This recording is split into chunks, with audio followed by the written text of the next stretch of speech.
Hivi umewahi kufikiri kwamba pamoja na Mungu kumwambia Elia aende kwenye kile kijito akakae pale anywe maji pale na kunguru anakuja kumlisha, uliwahi kufikiri kwamba baadaye kile kijito kilikauka?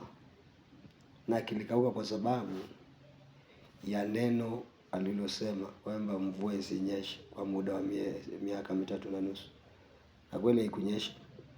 Pamoja na kwamba Mungu alimlisha, Mungu hakuruhusu kile chemichemi iendelee kutoa maji kipindi ambacho sio cha kutoa maji.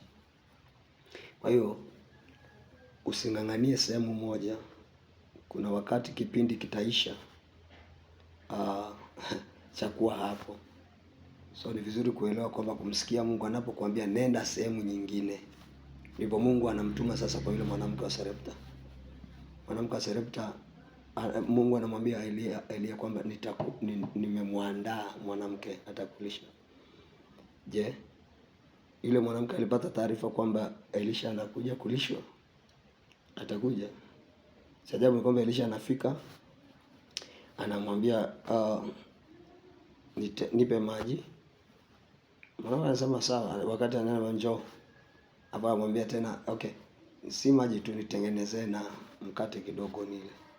Anamwambia bwana wangu, kama Mungu wako aishivyo, yaani sio Mungu wa yule mwanamke, ni Mungu wako, imani yako ulionayo wewe na hilo jicho ulilonalo kwamba nina kitu kidogo ndio natengeneza, nachukua hizo kuni hapa nile, tengeneza nile nikafe na mtoto wangu. Kwa hiyo mwanamke anaona kufa, wakati Elia ana ujumbe wa mwanamke kuendelea kuishi. Lakini cha ajabu ni kwamba ninachoshukuru Mungu, yule mwanamke aliamini neno la mtumishi wa Mungu Elia, na akaenda akamwambia Elia, akamwambia nitengenezee kwanza mimi. Hivi anamaanisha nini?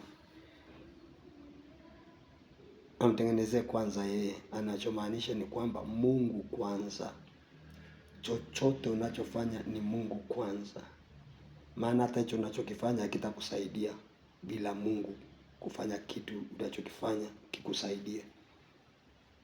Hebu endelea tafakari, unachokifanya kina utukufu wa Mungu. Mungu akubariki sana.